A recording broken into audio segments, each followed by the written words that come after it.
La présence de Bemba ne va pas résoudre la situation sécuritaire dans l'Est de la République. Tshisekedi vient de se mettre en danger en nommant Jean-Pierre Bemba Gombo. Jean-Pierre Bemba n'a pas une bonne réputation. Bemba, c'est un ancien prisonnier de la Cour pénale internationale. Bemba, c'est un ancien rebelle qui a fait des dégâts au niveau de la Centrafrique. Bemba, c'est un homme qui a été accusé à un moment donné au Congo de cannibalisme. Bemba, c'est un ancien allié de l'Ouganda. Il a vendu son âme. Il a accepté que les troupes étrangères rentrent chez nous, que l'Ouganda paie chez nous. Bemba n'a pas une bonne image à l'étranger. C'est un sanguinaire pour l'étranger. Et sur le plan interne, Bemba a terminé sa rébellion sur une très mauvaise image. Et vous placez à la tête de la défense du pays un homme qui draine derrière lui une telle réputation et une telle image. Bemba, c'est un enfant gâté. C'est un monsieur impulsif. Tshisekedi n'a pas totalement, en 4 ans, réussi à imposer sa marque au sein des forces armées de la République démocratique du Congo. Bemba, en fuyant, il est parti avec l'essentiel de ses hommes qu'il a recrutés notamment dans le rang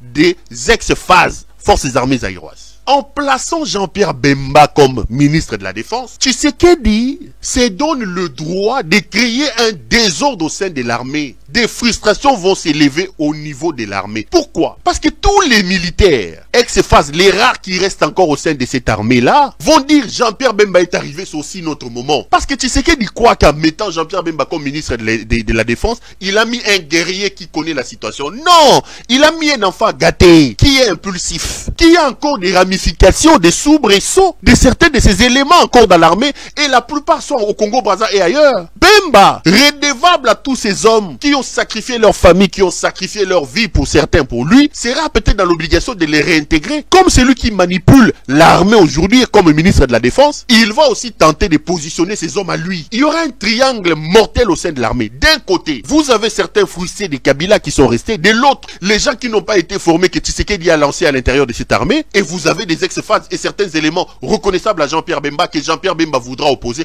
Tshisekedi a nommé Bemba au ministère de la Défense. Tshisekedi crée des problèmes de commandement au sein de cette armée. Tshisekedi ne comprend pas que Jean-Pierre Bemba c'est un rebelle. Il lui donne une passe en or. Qui a dit à Tshisekedi que Bemba a arrêté ses ambitions présidentielles? Vous pensez que si Bemba a l'opportunité de faire un coup militaire à Tshisekedi, étant ministre de la Défense, Jean-Pierre Bemba Bemba c'est un enfant de cœur. Qui ne vous dit pas que Jean-Pierre Bemba peut profiter de cette situation ici pour refaire son armée à lui? Bemba a toujours des éléments qui lui sont redevables. Aujourd'hui, vous lui donnez la défense nationale. Vous pensez que la situation que Kabila a gérée avec Jean-Pierre Bemba à Kinshasa, une guerre à Kinshasa, Kabila a réussi à faire fuir Jean-Pierre Bemba. C'est une situation aujourd'hui éclatée à Kinshasa. Félix là va tenir. Avec qui?